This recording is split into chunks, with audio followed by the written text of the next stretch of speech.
বিকশিত ভারত জি রামজি, এটাতে আগামী অর্থবর্ষে, অর্থাৎ এই অর্থবর্ষের কয়েক মাস পরের অর্থবর্ষের 3 মাস, অর্থাৎ 2026 এবং 27, ভারত সরকার 8,500 কোটি টাকা পশ্চিমবঙ্গের জন্য বরাদ্দ করেছেন। তাই কেন্দ্র রাজ্য যৌথভাবে পশ্চিমবঙ্গকে দাঁড় করাবে এবং একটা রূপরেখা, যদিও এটা পূর্ণাঙ্গ বাজেট নয়, 22 তারিখে আপনারা বুঝতে পারবেন যে এই সরকার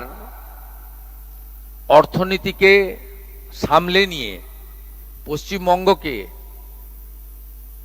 একটি ভালো জায়গায় নিয়ে যেতে চাইছে, যা আগামী দিনে অর্থনৈতিক স্বনির্ভর এবং আত্মনির্ভর পশ্চিমবাংলা তৈরি হবে।